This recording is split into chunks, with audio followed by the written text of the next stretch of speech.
Presiden ka Voice of the People Party VPP uba Arden Embasayamot ulakam bakat kum ka jingtiap ka balayo na kaseng kidon ki balik menle banwan pan tiket na ka VPP hadian bakilayo I ka jingshong shit upat ba.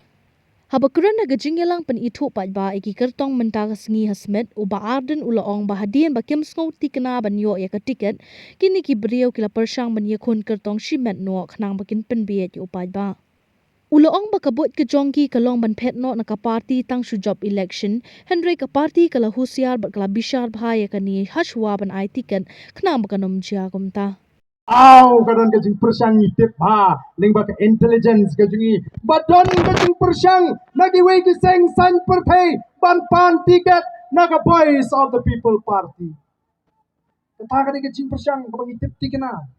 ngiru gilaya husiar dan rengim kamtrai bangi biang lot sispa naga sispa yo ngi syukum liat kum like wei ar bangi mi ngibu dah kata gendol la dengi mentate weng be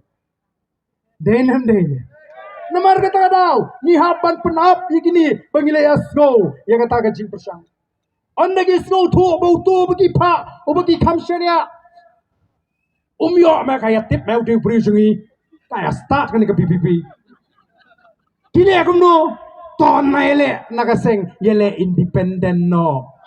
Kenang bau pajba unumi I ya ke kerteng seng uni independen oh kamla independen ni bania kini kiwe ki party. Naga taga tahu ko ki pai babi ibu ya kini ki ege ki jing pikir haga jingya lenti naga menta bangim kwasyo bahadin election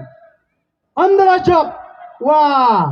tang siteng genta la kita ela poi di sya bau konrat tel kut tak mengi pipi ni la le ya ke bagi de benle ngi shane ya barok kini ki kertong ki bangi ngeleji ndai tang gini ya barok kini ki bangil ji ni shane haduk mentah namar ngila tokit tendrai la don kanu kanu ka bayat lat naga jintip ko jingi lada ka sutu bakata ka kta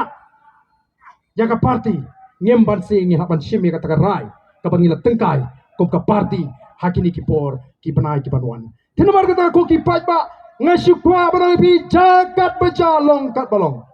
warai bagajing shane aga jubikan kendri ano anangi tak haduk bangida kurup ya kapor la kalong house nem ajar arhufra lani yo kalong swai kata ngalinga dakwa ngada